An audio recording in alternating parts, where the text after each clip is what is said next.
Here we go. We didn't even pay attention. We killed him. Time. We killed him. Who knows?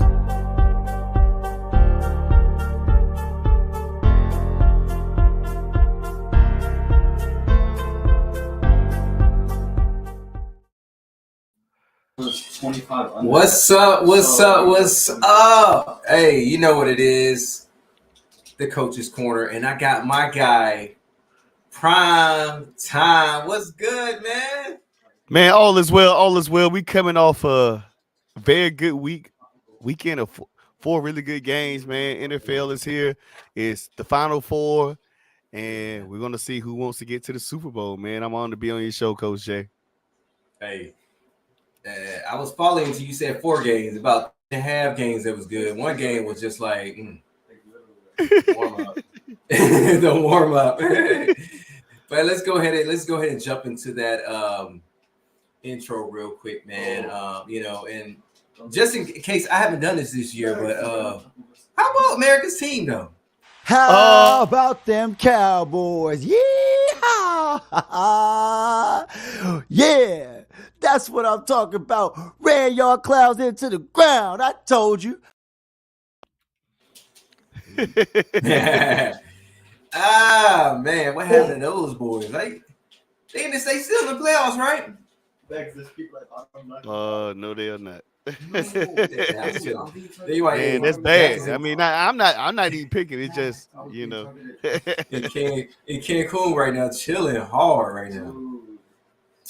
Man, but let's go ahead and get to what we got today, man. It's a huge game the other day. Which Prime. Somebody could have pulled this one out. That would have been a major win. But what's your take on this?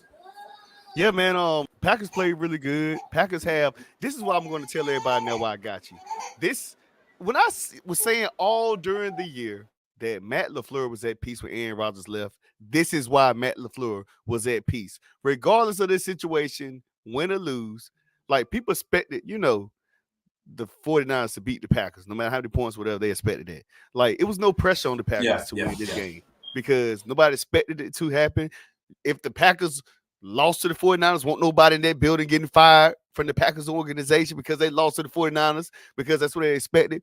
The youngest team in the playoffs at the time. And when I say, now I'm going back to this, when I say about peace, when Aaron Rodgers did those last 3-4 years, every year he going to the cave, going somewhere out of the area. I don't know if I'm gonna retire or not. Then I come back and keep renegotiating his contracts.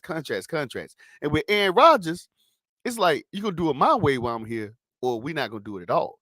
Or you're gonna trade me and I'm gonna still get what I want in the trade and go somewhere. Yeah. Because he held so much leverage, I guess, with the organization. They'll have an owner, and I want to say he held so much leverage because they put up with it for like 3 or 4 years. Now, Matt LaFleur probably called plays, but Aaron Rodgers said, no, I'm going to run my own stuff.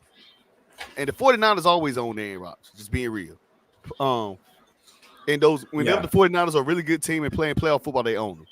Now Matt LaFleur gets something so this is what I'm talking about at peace. He has a young team. He can mold them and build them like he wants to, and he can actually call his game plan without it being vetoed.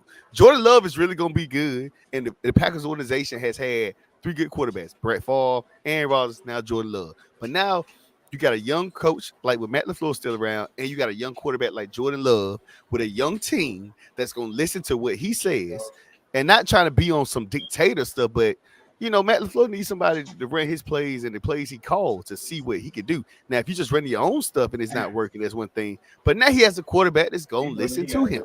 And, I mean, of course, he's going to be mobile and make certain plays, like being out the pocket. Mm-hmm. But Matt LaFleur is expecting that for him to do that. You have a guy that you won't have no controversy. The team was like that at peace. You ain't got to worry about Aaron Rodgers being that locker room. I'm not saying Aaron Rodgers ain't going to be a good fit with the Jets, but it's just like an old relationship. It's old. It's dead. That relationship has been dead since they won a Super Bowl way in 2009. That relationship been dead. It just had him. The only thing that was going on in that relationship with Aaron Rodgers was him personally just getting a lot of MVPs.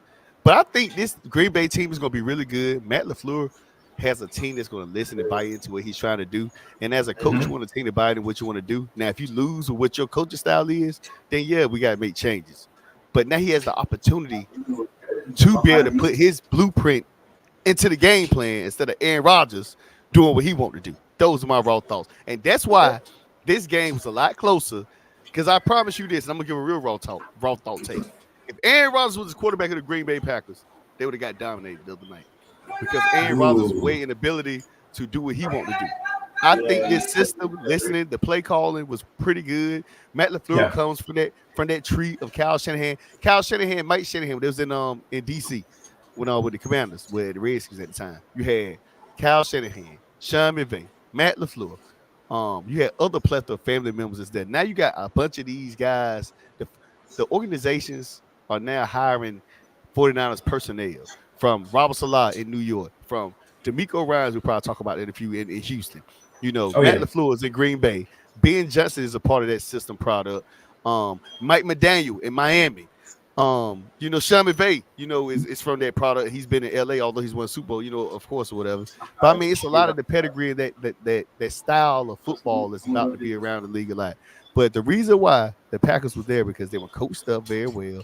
They're a young team. They're really good. And Matt LaFleur didn't have to play with so much pressure on him. The pressure was on San Francisco to win.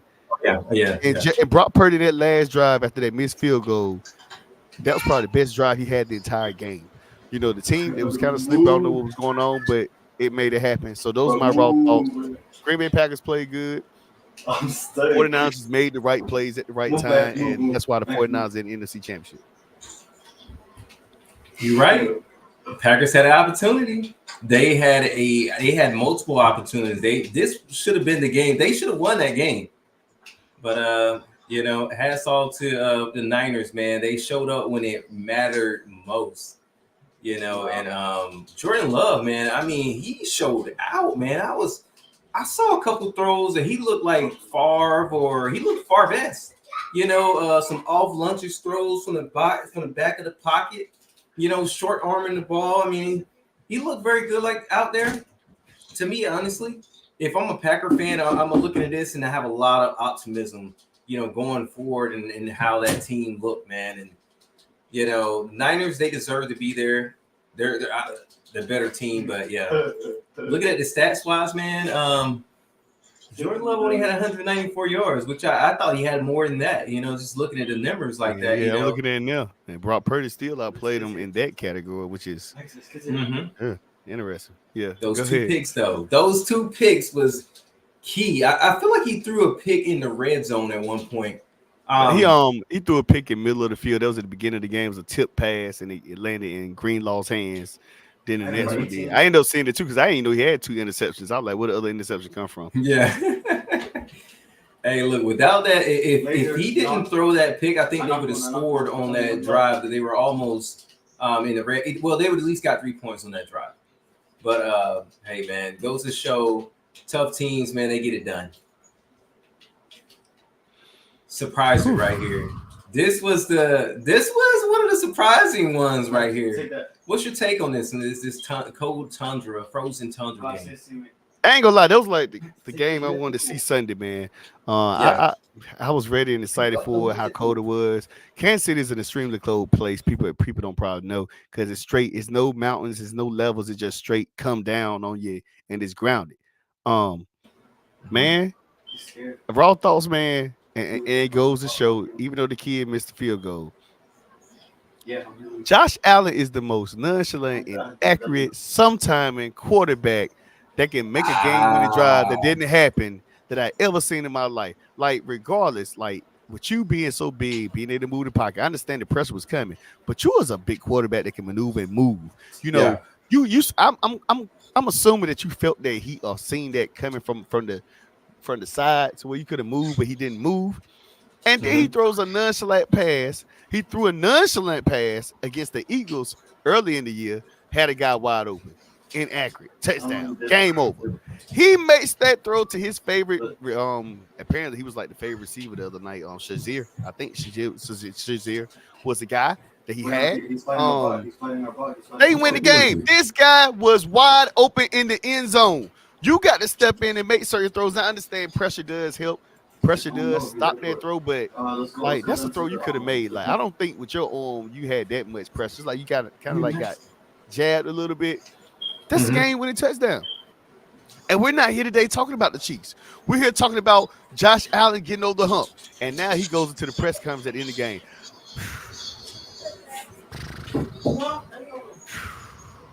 Because you had it. You had it right where you wanted. You was on the road. You had Kansas City on the road in your house. It was right there. And all we get is Kansas City walks away with a victory on a missed field goal, and snowballs get thrown at all the Kansas City Chiefs. That's all I got. Oh, listen. Kansas City Chiefs, they out-schemed themselves in this game. I mean, like, this was all on that coaching staff. The things I seen in this game, I saw receivers open down the field. Like, you know, I mean, I didn't think these guys were gonna. I didn't think they were gonna play this well. You know, you think Pacheco, they were getting the ball to him left and right. Just amazing, you know, how he looked out there. And I was surprised he didn't get more passes in the passing game, but 87 yards from Pacheco. I mean, that's a win. That's a major win. You know, Edwards had a little coming out party. You know, he was the guy. He was the starter. You know, coming in, but Pacheco took it away from him. But you know, Mahomes, I mean, he's always been that top tier quarterback, and he's shown it. You know, and the whole notion was it Mahomes or was it his playmakers around him? And you can see now that it was Mahomes. Even though, you know, you can't duplicate a guy like Tyreek Hill, but you see the way that Mahomes plays in and out, night and night, no matter who's in the lineup, who's the receivers, they still scheme. Whatever they put on the field, guys get open, they win. No matter if it's close or whatever, they still dominate, and they continue to find a way to win. I'm really excited to see about this Kansas City Baltimore game, because we talked about this early in the season. We were saying, well, who can play with these guys, right? We knew that the Dolphins weren't going to be physical enough. We knew that Kansas City wouldn't be physical enough, but right now they're running the ball. They're getting it, and I'm sorry, I said 87. He had 97 yards. You know, you just think about that, right? Almost 100-yard rusher. Combined, he had over 46 yards rushing. I mean, Pacheco won't play. Yeah, they listen. They won't play it. They're trying to establish the run. They're establishing the run, and this is big when it comes to playoffs football right here. It's gonna be interesting to see those guys play. I'm excited to see what they can do with Lamar Jackson. You're Whew. This one right here, man. I watched this one through and through, and there's some promise in Baker Mayfield, man. What do you think? You think they'll be back next year?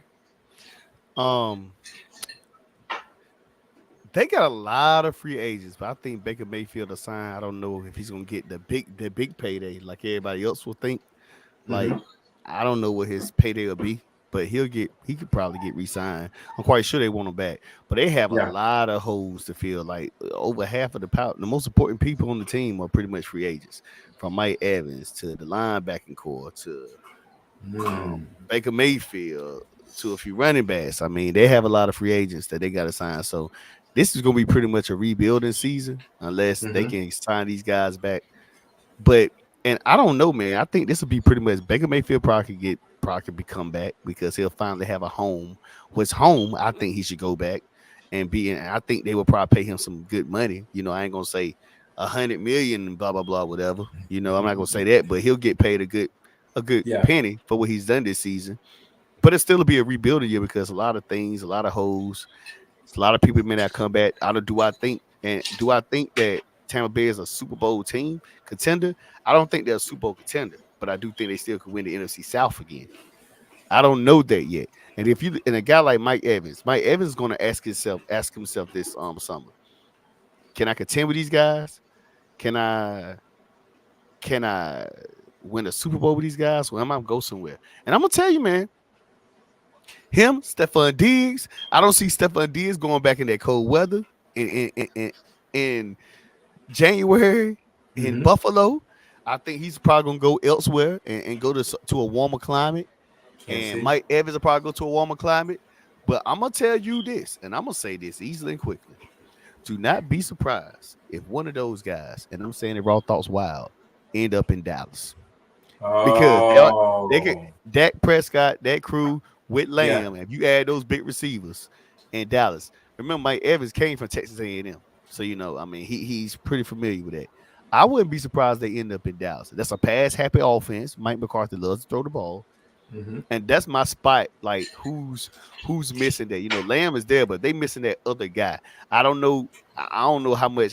I'm quite sure Mike Evans is going to deserve the bank. If he goes somewhere, you got to pay him a lot of money. For him to yeah, go elsewhere, to go to if it's not a contender, you're gonna have to give him a lot of money. But if it's a contender, maybe he rethinks stuff. Like you got there. I'm thinking about places that are convenient. Dallas in a dome. You have yeah. his team. You'll be on TV a lot. He'll be back pretty much back home in his area. He's a big target to deal with. Panthers are still regrouping. Atlanta, we don't know what Atlanta's situation may be. I don't know if he's going to go into the division. hmm Depending on who's coaching the Commanders, I don't see if he going there. Philadelphia already kind of got their receiving core locked, as long as they stay healthy. I don't know if he goes there. Only place I can think of if he leaves is Dallas, because Dallas is him and CeeDee Lamb on the field at the same time can really cause some type of trouble, depending on Oh, what that'd be a Prescott problem. does. Yeah, so with him, they got a lot of free agents. But now I'm gonna go to this. The thing that got me that made me say, wow, like he's been having a good game until the end. Baker Mayfield, and I'm looking at the throw from behind too as well. The interception he threw in the fourth quarter. He literally threw that football, and I'm looking at him, and he's looking at it. And I know if I can see it, he can see it because he's right there as a quarterback on the field. He literally threw that football directly to that Detroit Lions guy. Like that guy, when he came up, he already had his mind made up. I'm going there. It wasn't no, I'm gonna read through my progressions because you read through between your progressions. Dude was already sitting there, and then once he throws it, he already puts his head down because he knew that he threw the ball, and he knew that was an interception all the way because it's like he came up and it was already in his mind. I'm going here with the football. That's the issue. That's what separates elite quarterbacks from regular quarterbacks. Elite quarterbacks know if they ain't there, they can read it, move to the next. Patrick Mahomes, guys like that. Lamar Jackson may see sometimes. If he see it ain't there, he may take off. Guys like that. Brock Purdy has been doing that actually lately. So I mean, he does it, so. But what I'm saying is, and I'm not gonna say Brock Purdy elite. But what I'm saying is, it's those simple mechanics of the quarterback position. Like you can't just make that throw and throw it right there when he got open. It was other guys on that play that I saw that was open, but his mind was made up, and that's what threw it. And now to that fact, now I get a conversation from, we have some true, and I can count them like literally on one hand. Literally on one hand, we have true, Lions fans that I know. I know two of them, maybe three. They're three now for sure. And one of them FaceTime me and says, all great. See you next week. I can't even get off the phone in peace. I'm like, look, enjoy yourself, man. Enjoy yourself. But now I have to hear him talk about the Detroit Lions and talk about how they're the underdogs. And that story is amazing. But we'll see next week. But Baker Mayfield did good. I think the Lions just had that number. That's all I got. Yeah. Premature throws, I honestly I didn't even see Tampa getting this far, and just the thing where they got it when we were talking about free agency, this is a plus for that team. You can say, guys, listen, we were right here. We were on the cusp of winning, getting to the NFC Championship, a few plays away. We just need to bring in somebody else. We sign you guys. We can possibly run this thing back. So it's a good thing for those guys and Baker Mayfield, his contract wise. There's a lot of quarterbacks that had bigger contracts that didn't even get this far. So I think he's going to get a nice payday. He's definitely probably going to be back. That's nothing I can see from his production this year in that game that says he shouldn't be back. Because they can build around that, and Baker has experience in the NFL. I mean, of course, you got some quarterbacks coming out the draft, but you do have some tape on Baker in the NFL. Yeah. And I don't see Baker denying them. Like, people, since he got a Cleveland, they've been shipping him around. Even the Rams didn't even want him back no more. You see what happened? He got to Tampa Bay because Tampa Bay wanted him. I mean, apparently, if I'm him, shoot, I'm gonna see what I'm definitely gonna be sitting at the table right now. Hey, what can we do? You know, I know a lot of teams may need a quarterback, but and then again, who knows if Baker sees that the roster is gonna be, what, not good. It's still a situation This, like I can still come and play and still be here and make my money, but I hope they have contenders, or I'm just gonna sign because I know the roster is not gonna be good. But hey, I'm gonna do what I gotta do. true. This is a win-win for him because it's a contract year, and there's a lot of turnover. So if he sees that this is not a place he wants to be at, now he has the option to go somewhere else. You know what I mean? So this is a win-win for him. It's good he's not stuck here right now. So he can make a sound decision, with the team going forward, man. But Baker, look at that, 349 passing yards. I mean, he had more passing yards than the prior quarterbacks. So it's just looking at this game, man. He went against a solid Detroit defense. Balled out, man. Balled out. I really, like I said earlier, I didn't see him going this far. Mike Evans, 147 yards. I mean, the boy is just amazing. But Detroit, man, it's just too much from Detroit, man. It's just double-headed monster in the backfield. Jared Goff going off with no interceptions. That was a huge key. I thought he was going to turn the ball over some, but solid performance from him, man. Solid performance. Last game we're going to talk about today, man, was one of the biggest ones, and it didn't live up to the hype I thought it was going to be. But what's your final takes on this one, man? Honestly, I like this, man. I like what DeMeco Ryans is doing. I mean, they was after him the first half. They had Lamar Jackson after the first half, but a few turnovers, few things happened. Second half, Ravens stepped it up, and that's when the blowout came. The blowout didn't come. See, just look at the score. The score at halftime was 10-10. Then the Baltimore Ravens score. Then it's 10-17 in the third quarter. It was only up by a touchdown. But the fourth quarter is where the Baltimore Ravens took it to the next level. They scored 17 unanswered in the fourth to Houston, proving their young selves to a team that's been around for a little while with some experience, more experience than Houston. And they were down. They lost the fourth quarter with 17-0, which led to why it looked so bad, because the fourth quarter, the Ravens put up 17 points, but first quarter 3-3. Second quarter, 3-7. It was 10-10 at halftime. It was a tie game. Third quarter, it was just 10-17. Game was still tight. That's what it was, man. CJ Stroud young. I like what they're doing. I like what DeMeco's got. I'm telling you, they're going to get better and better as the year comes. But, at the end of the day, Ravens are the number one seed for a reason, and that's why they advanced to the AFC Championship. Yeah, the Ravens defense is real, man. I saw a lot of plays there. It looked like the Texans couldn't do a thing, man. The Cleveland Browns defense looked you just think about Cleveland had the best defense, and statistically thinking about from the fantasy standpoint, the Ravens had a better defense. But it was just amazing the difference between Cleveland and Baltimore. I think Baltimore they had to come and game plan for this way better than Cleveland did. Because personnel wise, Cleveland should have played better against the Texans, but they balled out, man. Lamar Jackson proven he's one of the top guys in the league. Should be possibly the MVP front runner in this year. But man, I thought it was going to be way closer. Fourth quarter, they just, they really got blown out in that fourth quarter, man. It's just a huge difference maker from that defensive side over there, man. But I'm excited to see these guys in the next round. Oh yeah, man.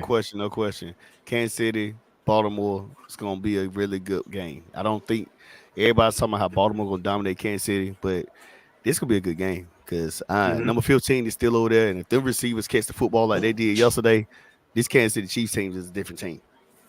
Yeah. Total different team, man. I'm surprised those receivers is getting off like that, man. They're getting separation. You can see the route running is getting a lot better. The timing, man, the Mahomes effect is so true right there, man. But Prime, this is all I got for today, man. We might be back to talk about these next two matchups coming up in the AFC and NFC Championship, man. It's gonna be some big ones. Oh yeah, no question, man. Final Four, excited. We get to find out who's going to the Super Bowl in 2 weeks of all the chatter and junk talk for all the sports fans. Yes, sir. Yes, sir. Hey, man, guys, that's it for today. Coach's Corner will be back again. Guys, stay tuned. Stay tuned for our outro. But, guys, we'll see you next time on the Coach's Corner.